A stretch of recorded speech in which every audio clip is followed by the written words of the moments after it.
We have 60 people on the line, so I want to first of all say good morning to everyone and thank you so much for joining us for our annual meeting where we will conduct business that needs to be conducted, and then we'll open the floor for questions. So there are members of our officers committee here. I think you probably saw Tom Block, Marty Meyer, Stephen Kaufman, Ira Fishman. I'm not sure if Eric Corral is on the line, but what I would like is if everyone can, you'll be on mute until the question and answer period. At the conclusion of my remarks, you can ask questions in the Q&A box. If you do raise your hands, we'll have Ryan keeping an eye out for raised hands. And then after the business is conducted and we hear from Chief McGinn, we'll open the floor to questions from everyone and we'll open the screen. So today we have to vote to approve last year's minutes and our board nominees. Attendees who RSVP'd for the meeting have received the minutes and the nominating slate and the budget yesterday.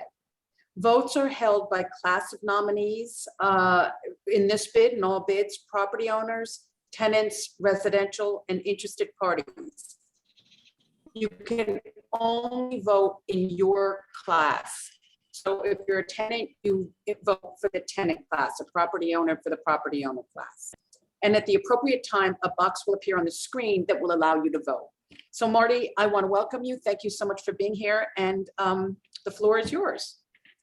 Thank you. So good morning to everybody. Thank you for joining us. I wanted to thank Barbara and her staff for a fantastic job. We wouldn't be here without them. So just another year, and welcome everybody. I am pleased to welcome you to our third remote annual meeting.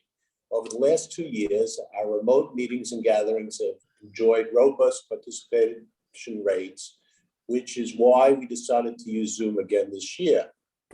However, we can now gather in person, so I hope you will join us this evening from 5:30 to 7 for the cocktail reception being held at the new Margaritaville Resort Hotel on the 7th Avenue and 40th Street.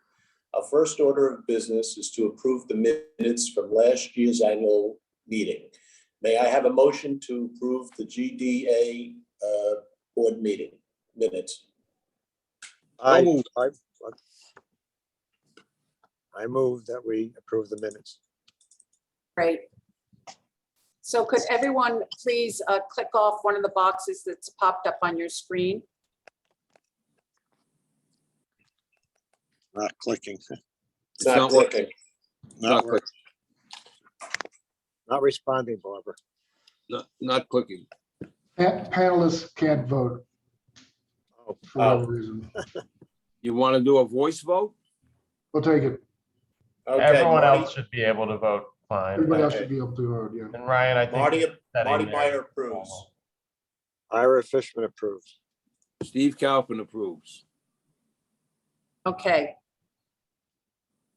Okay, I'd like to now introduce Ira Fishman, who is our treasurer for the treasurer's report. It's a pretty short report. Thank you, Marty and Barbara, and I second everything that Marty said about the staff at the bid. They're terrific. It's been many years, and it seemed like yesterday that Barbara joined us, so I don't know where all the time's gone. On February 16th, the board approved the budget for the 22-23 year as shown on the screen. Our expenses are also shown on the slide. The biggest GDA expenses are sanitation, security, and personnel, which including fringe benefits, followed by the special programming for business development, and then the Broadway plazas. The GDA is maintaining our assessment at $13 million, even though wages, salaries, and insurance rise every year. The other programming costs have remained consistent, but we've been able to maintain, as I said, that $13 million number. The contingency fund is currently at $10 million, which represents approximately 9 months of operating expenses. Note, the contingency fund is temporarily higher higher than normal due to unspent funds in the special business development program. as well as deferred or reduced expenses in various departments during the pandemic. So last year's been a tough year for everybody, and we probably didn't spend all the money that was allocated. And that's why we're talking about these expenses. And I would like to turn it over to Steve at this, or Barbara, back to Barbara, I'm sorry. Well, we're going to move to Steve for the nominating slate approval. Okay, thank you, Barbara, and good morning, everybody. I am presenting on behalf of the nominating committee. Tom Block is the chairman, but he is unable to do this, so I am presenting on his behalf. Bob Sabat and Leslie Lisser are the other members of the nominating committee. Some members have completed their service on the board. However, we have 4 new candidates to nominate. David Levy of Adams and Company Real Estate. Are you here, David? He is. No? He is. Ronnie Gross of G Holdings, who is a property owner also. Carmita Alonso of Fragaman, who is a commercial tenant. And Ron Ben Israel of Ron Ben Israel Cakes, who is also a commercial tenant. The nominating slate is on your screen, and you will vote by category on your screen, but we need a motion for each category to move a vote. May I Marty have a Meyer makes a motion for category, the first category, which I Right. think is D, That's property owners, property owners, right? Class A, property owners. Class A. I make a motion. Marty Meyer makes a motion to accept it. Ira Fishman seconds the motion. Now I need a motion from a tenant to accept all Class B board members. Do we have a tenant? Any tenant can make a motion. Nick Cohen and Steve Boxer have both made a motion, so it's seconded. Thank you. Now we need a motion from the resident nominee. Who is the resident nominee? Brian Weber. Brian, yes. Okay. So we need a motion for that. Somebody. Brian, Hi, I motion. Okay. okay, terrific. Now, do I have a motion to vote for other interested parties? Abby Doniger, you could make that motion. Okay. And next we have Class D directors, which consist of our elected officials, community board representatives, and a representative from the Comptroller's office. Do not require a vote because they are participants by statute. So in summary, the slate passes. Our new board members will start their terms July 1st. Thank you. Thank you very much, Steve. And I think we're all looking forward to going back to in person because these pop-up windows are a little bit confusing. So I just want to start by saying 2021 was a challenging year. Barbara, I have to launch the vote Oh, right now. Yeah, here we go. oh, I'm sorry. All right, yeah, it was a little premature celebration there. So, all right, just a little clarification for everybody. You must click an answer for all 4 questions on your screen. So for the 3 categories that you are not part of, please click abstain or not eligible to vote. So for example, if you're a property owner, you would vote on that one. And then for the other 3, you would click the last choice, abstain or not eligible to vote. And once you've answered all 4, you will be able to click submit. All right, Marty Meyer approves the property owners class, and obviously I'm not going to vote for the other sex. Yeah, my voting, my clicking on the little red little boxes here is not working. Yeah, the hosts and panelists don't vote. We need the Oh, membership. to oh, vote. okay. That's why it doesn't.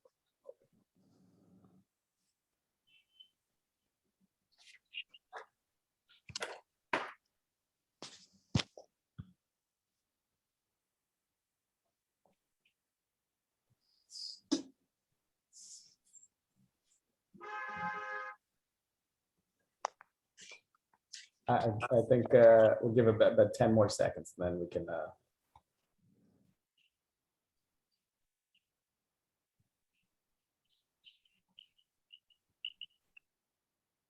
right, I'm going to end the voting right now. Okay.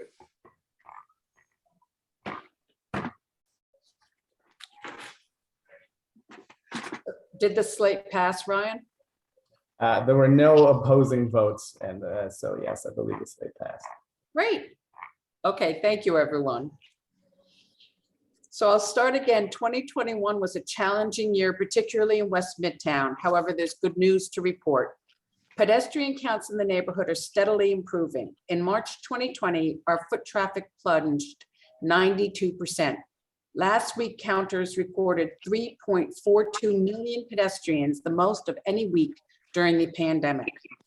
Ped counts reflect that tourism numbers are strong. The Garment District hotels had 2.2 million guest stays in 2021, lower than what we saw before the pandemic, but an increase of 1.4 million guests recorded in 2020. This trend is expected to continue. NYC and Company projects a 70% increase in tourists this year. And this bodes well for the Garment District. Our 53 hotels account for nearly 20% of Manhattan's hotel room stock. With 4 additional hotels in the pipeline, the Garment District's tourism sector will only continue to grow. The easing of pandemic restrictions has unlocked pent-up demand for nightlife, which is good news for our 9 rooftop lounges. These venues offer some of the most exquisite views in the city, and bookings are strong at the Skylark, Magic Hour, and others as we head into the busy summer season. Restaurants and retailers were hard hit by the pandemic. Nevertheless, 50 new ground floor establishments opened in the neighborhood. The Partnership for the City of New York is reporting only 38% of Manhattan office workers are back on an average weekday, with an expectation that it will go up to 49% in the fall. But remote work is here to stay, with 78% of employers indicating a hybrid office model going forward. At a time when the nationwide narrative was about offices closing or downsizing with the shift to hybrid working, the Garment District welcomed 200 new office tenants. This is all good news and points to the strength of the neighborhood's location between Penn Station, Port Authority, and the Times Square subway hub, with Grand Central Terminal just blocks away. The Garment District is a 1-seat ride from anywhere in the region, making it an ideal place to locate a business or yourself if you're a tourist. This good news notwithstanding, the year had challenges. We have never witnessed the social disorder that we saw in 2020 and 21 and continue to see, with drug addicted and mentally ill individuals in our public realm and the well-publicized increase in crime throughout the city. Nothing took as much of our attention and resources this year as safety and quality of life concerns. We held regular Zoom conferences with the NYPD to allow our owners and tenants to learn more about conditions in the district and to ask questions. We worked with the Midtown South Precinct to get a mobile command unit established for 7 months on 8th Avenue, and worked with the city's Special Business Recovery Unit, which provided 60 officers to the area. The unit was downsized in January, but it remains 2 lieutenants, 4 sergeants, and 32 police officers. We want to express our sincere gratitude to the NYPD.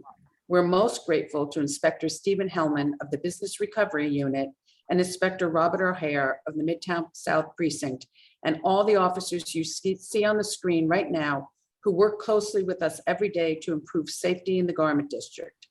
The extent of their efforts cannot be overstated. We know that many of the crimes in Midtown are committed by repeat offenders, some with dozens of arrests.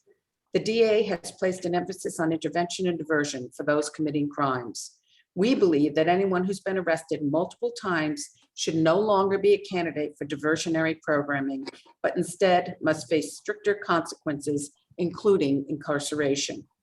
We also believe that those in mental health or addiction crisis cannot morally be left to fend for themselves on the streets of the city of New York.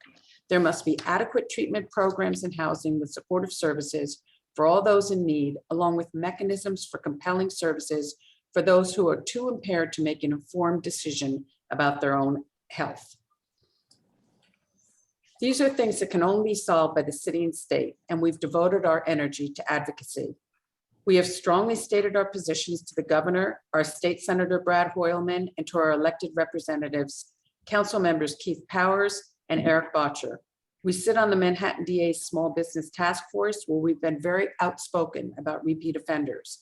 We have worked in concert with other Midtown bids, including the 34th Street Partnership, and with Times Square, Grand Central, Madison Avenue, Fifth Avenue, East Midtown, and Hell's Kitchen bids to form a new Midtown Bid Coalition expressly to advocate for measures that address quality of life and safety issues in our central business district. Governor Hochul included in the state budget tools to give judges more discretion to deal with repeat offenders and considerations they must take into account when deciding to set bail or not. The budget increases funding for services for those in crisis and expands the state's ability to mandate compliance with mental health treatment. This won't solve everything overnight, but it's a step forward that's critical to Midtown's recovery.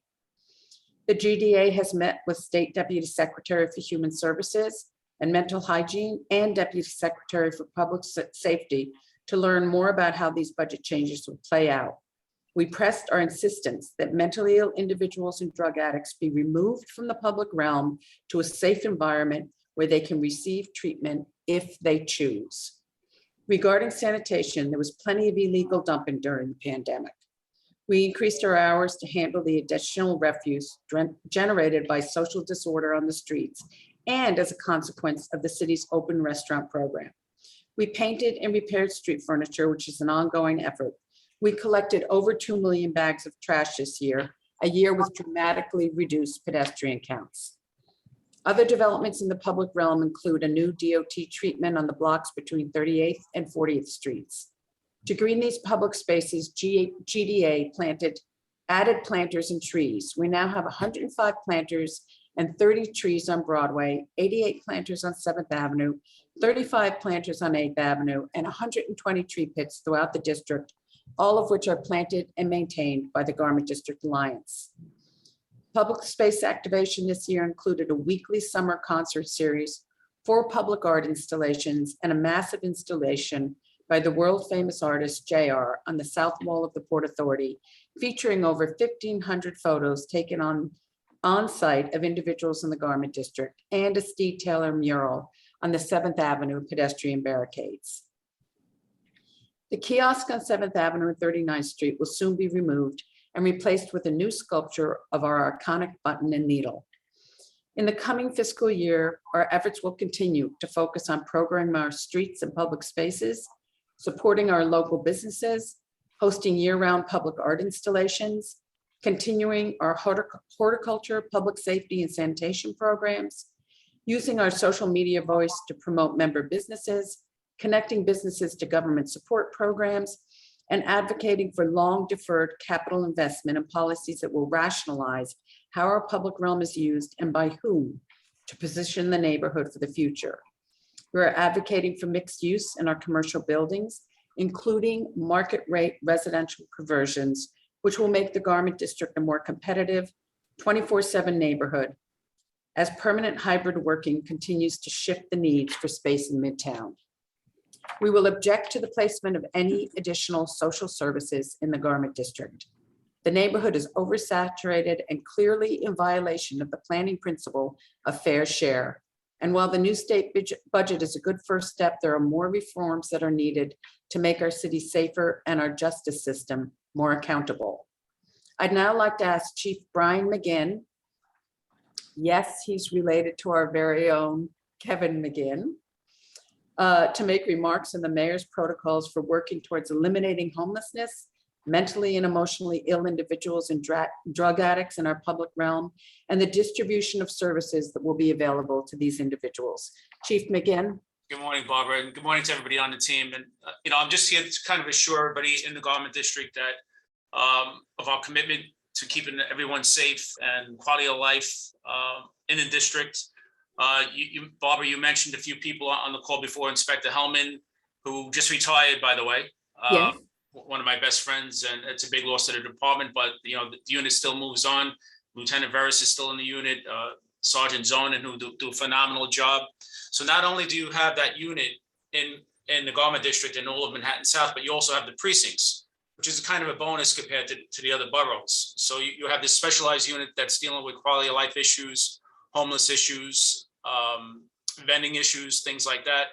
Plus you have the precinct NCOs also working on these issues.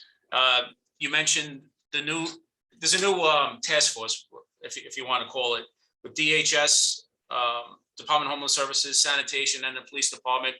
I kind of oversee that just for the Police Department side of it.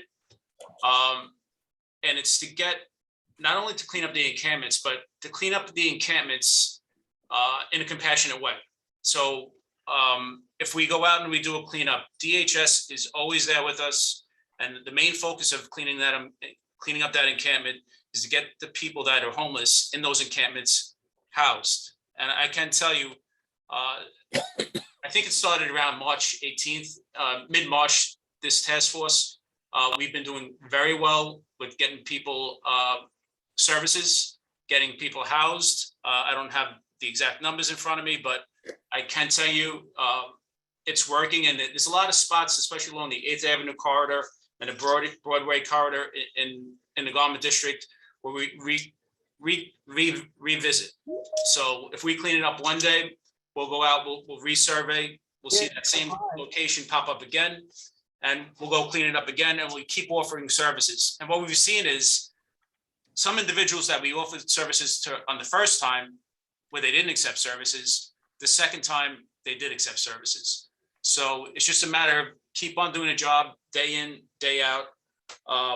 As far as quality of life enforcement, I can tell you that the enforcement between criminal court summonses and old summonses is up across the board in your district, in Midtown South Precinct overall. So the enforcement is being done. We're out there engaging with the homeless in a compassionate way. And we're going to keep on doing that for the people in the district.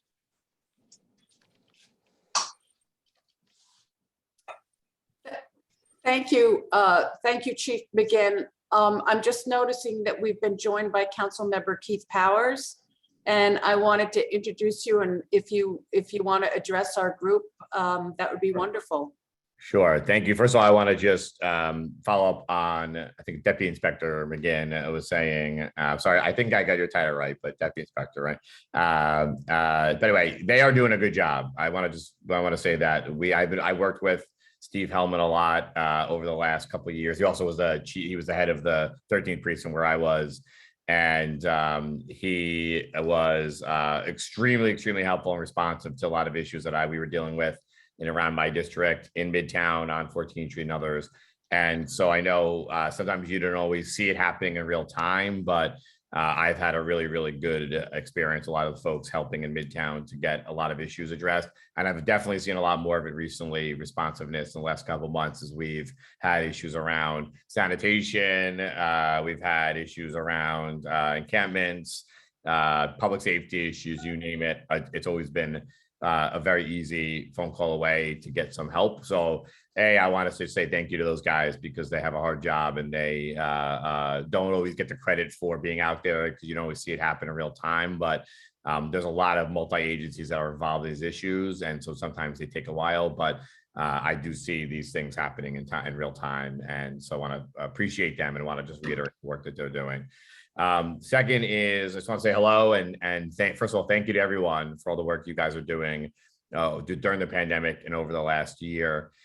We have been out walking in the streets of New York City together to look at those issues that are those sort of persistent, sticky issues that are making life harder for a lot of the folks, whether residents or businesses here in the city, and also talking a lot about what we need to do here in the recovery.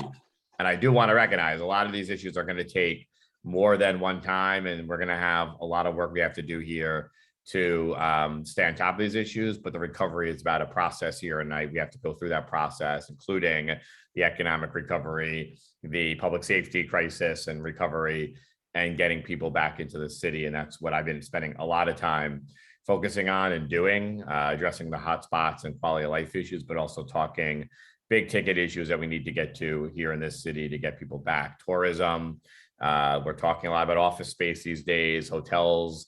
We're talking obviously about public safety and much more. And that's what I've been focusing on a lot.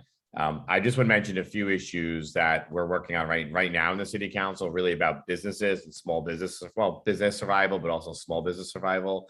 I am soon to be, I haven't announced it, but going to be reintroducing a bill in the city council, which would do a suspension of the commercial rent tax, which affects tenants here in Midtown and in Manhattan. It is I believe, a unfair penalty for where you're located here in the city as a tenant.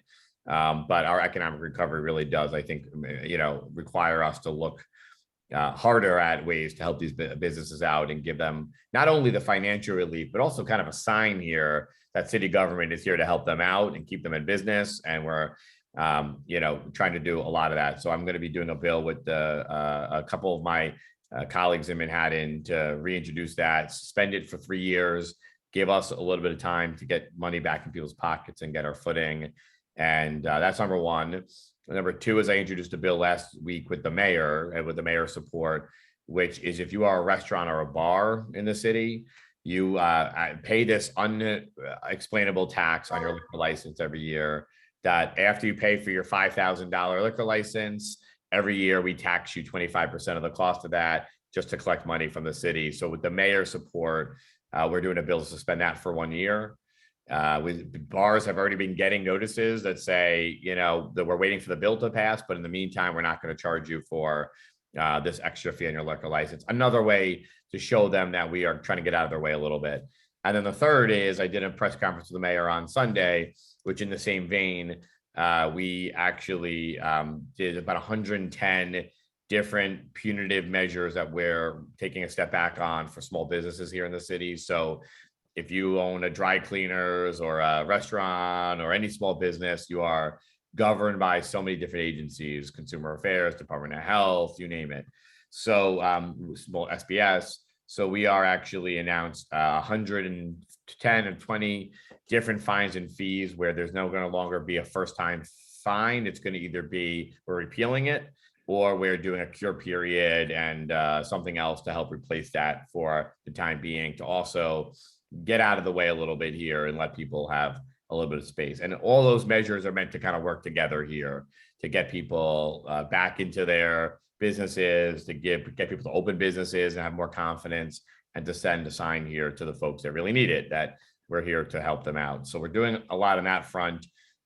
We have a lot more to talk about and do, but I mostly just wanted to come by and say thank you for everything you guys are doing. It's a tough time, but all of us here are really part of what's going to be the city's recovery. It's going to be about public safety. It's going to be about businesses. It's going to be about collaboration. So in that spirit, just want to say thank you to everyone who's doing a lot of hard work here to help us get through that. And I'm confident we will. But also, and lastly, my office wants to be part of any of those efforts. So anytime there's a way we can be helpful, Franklin, my office, I think, is on here as well. But you can reach out to me or Franklin, and we'd be more than happy to help with any sort of issue that's happening here in the city. And, always have an open door. So please take advantage of that. Thank you so much. And thank you for joining us this morning. Sure. Thank you. Councilmember. Thanks, guys. And Franklin, thank you for being here also. Franklin's great. He's always at all our meetings. So that's There's terrific. emails in the chat. So if you need it. Should we open the floor to questions from our attendees today? Yeah, what we can do right now is if you want to ask a question, just hit the button to raise your hand and I will make sure you can speak. Because I could go through.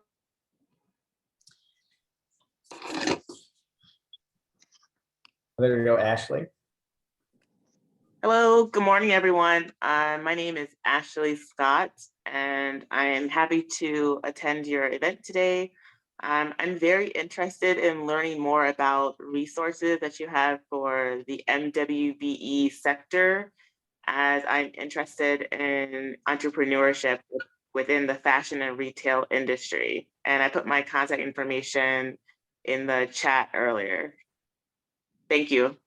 Okay, thank you so much. And we'll get back to you on that.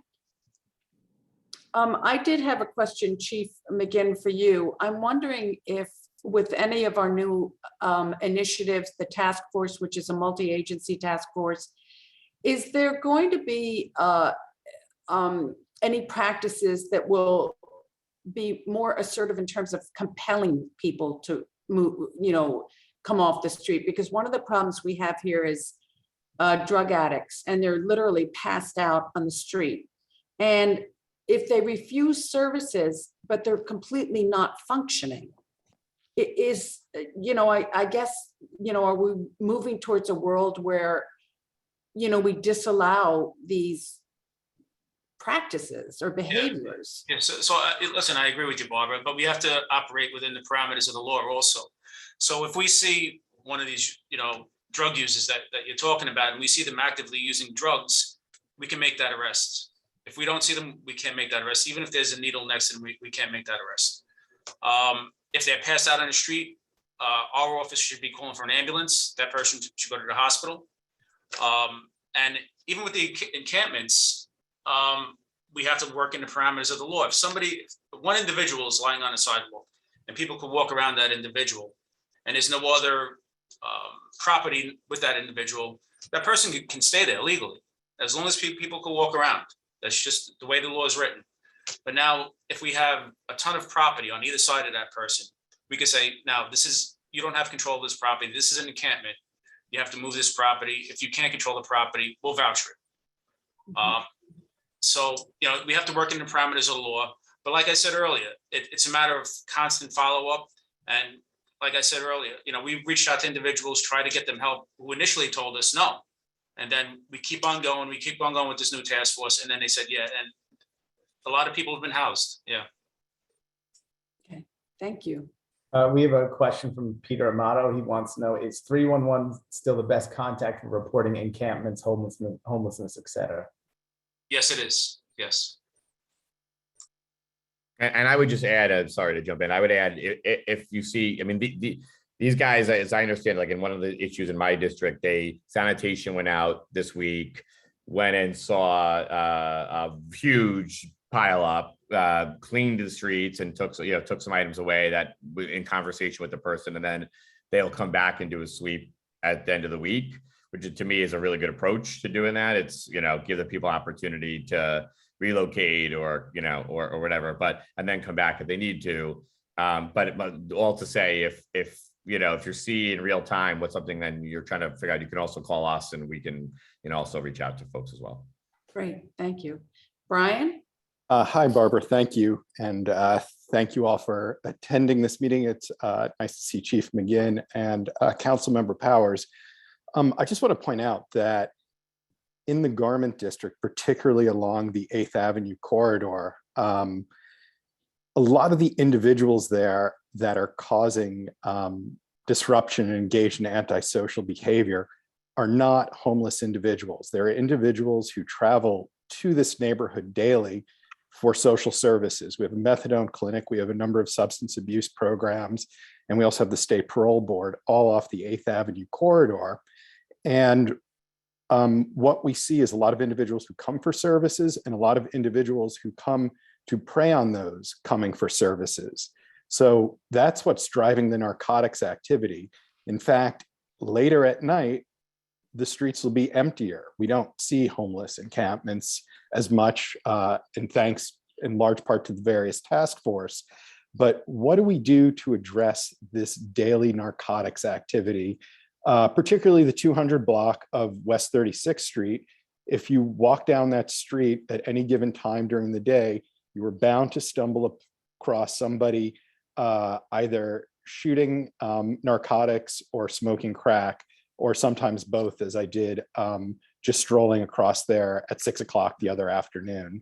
So I'm, Councilmember Powers had a long talk with Councilmember Botcher yesterday, suggesting possibly instituting drug-free safe zones like one would do around a school, around substance abuse facilities. And maybe that's something that City Council can entertain to give the police a little bit more teeth to their enforcement in this area, because we need to look at other solutions and we need more help here. So thank you for your time. I just would add on to that, Council Member. One of the things that we have asked New York City Planning to look at and codify is the idea of oversaturating certain districts. So we have an unreasonable number of social services in the Garment District, and we're anchored by major transportation hubs that themselves are magnets for people that are challenged with issues. And, you know, we're really saying, and the Bronx has the same problem and Harlem has the same Yeah. problem. And that it should be part of the planning process that there's an inventory in these neighborhoods. I mean, we have a lot of supportive housing, we have shelters, and, you know, these things have to be spread out. And there was in the old days, they specifically put them near transportation hubs so that there was access. But I think what's happened is you create these sacrifice zones. And so we have written to Chair Garodnick and the Executive Director of Planning. We haven't heard anything, but we really feel like that's something that has to be codified. So send me that letter too, and I can have follow up with Chair Garodnick on it. I do know him; he's my predecessor, but I'm happy to talk to him about it. Look, two things to Mr. Weber's point. We had a walkthrough that, of course, Barbara and others participated in to talk about a number of Midtown issues and safety issues about a month ago, maybe 6 weeks ago at this point. Councilmember Bottcher and I have a follow-up meeting, I think, on the books to go through. It's a little bit been delayed, but to kind of do a follow-up and think about how together we can go through some of the issues that we talked about. His district in particular, not to pick on him, but their district in particular, because of all the things you mentioned and where they're, I think, located, plus Penn Station and all these other issues, it's very noticeable. I mean, obviously, if you're walking down some of the issues that are there and you see, open drug use and other things there, we're going to talk about a lot of those issues, and I'm certainly going to lean on him a little bit to think about ways we can do it. On the citing of stuff, it's always a struggle because we do have a lot of colleagues, you mentioned, in the Bronx, in Harlem, and other places that have also a proliferation of services, city services there that have also brought up a lot of issues there. And so we are always trying to spread them out, but also find and make sure they're convenient to people so they can get to them. And it's a really hard, it's a really hard balance to figure out how to do both those things at the same time. But it's something that we have, it's a challenge here in some game, but send me your letter. I'm talking to Eric, Councilmember Bottcher soon to follow up on those issues, and we'll report back to you guys. That's great. Thank you. As we're discussing, I'm going to start adding everybody as a panelist so we can see everybody. So, and I have to leave up in a second, so I apologize because I have a city council hearing I got to run. Okay. I have to jump off. I have to jump off too in about 2 minutes. Okay. Are there any other questions? Ashley, is your hand still up from before, or? I just had a quick follow-up, just to kind of put a finer point on what I'm looking for. I'm specifically interested in staging a pop-up shop in the garment district. So those are the kinds of resources that I would be interested to learn more about. So thank you very much. Okay. If I don't have any other questions, I think that completes our business meeting. I do want to mention that everyone is invited to Margaritaville on 41st and 7th Avenue this evening at 5:30. It's a straight reception. And you should come before we all have to start wearing masks again. So thank you very much, everyone, for being with us. Thanks, guys. Barbara, see you later. Thank you, Barbara. Thank you, Barbara's staff. See you tonight. Bye. See you tonight.